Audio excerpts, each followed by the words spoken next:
Labour and employment lesson ಬಗ್ಗೆ discuss ಮಾಡ್ತಿದ್ದೀವಿ.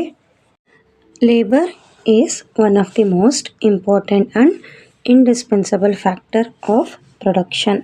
Different types of jobs require different types of labor along with land and capital. ಈಗ ನಾವು 8th ಸ್ಟ್ಯಾಂಡರ್ಡಲ್ಲಿ ಓದಿರ್ತೀವಲ್ಲ, which are the factors of production?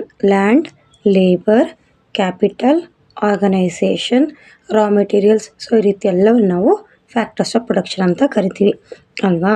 So ಅಲ್ಲಿ ಯಾವುದೇ ಒಂದು ರಾ ಮೆಟೀರಿಯಲ್ಲು ಫಿನಿಶ್ಡ್ ಪ್ರಾಡಕ್ಟ್ ಆಗಬೇಕಂದ್ರೆ ಸೊ ಅಲ್ಲಿ ಏನು ಇಂಪಾರ್ಟೆಂಟು? ಲೇಬರ್ ಅನ್ನೋದು ತುಂಬ ಇಂಪಾರ್ಟೆಂಟ್. ಮತ್ತು ಆ ಲೇಬರ್ನ ನಾವು ಸಪ್ರೇಟ್ ಮಾಡೋಕ್ಕೂ ಆಗೋಲ್ಲ. ಆ ರೀತಿ ನಾವು ಸಪ್ರೇಟ್ ಮಾಡಿದ್ರೆ ಅಲ್ಲಿ ರಾ ಮೆಟೀರಿಯಲ್ಸು ಫಿನಿಶ್ಡ್ ಗೂಡ್ಸ್ ಆಗಲ್ಲ. ಸೊ ಅದು ಕೊಟ್ಟಿದ್ರು ಇಂಡಿಸ್ಪೆನ್ಸಿಬಲ್ ಫ್ಯಾಕ್ಟರ್ ಅಂತ ಕೊಟ್ಟಿದ್ದಾರೆ. Different types of job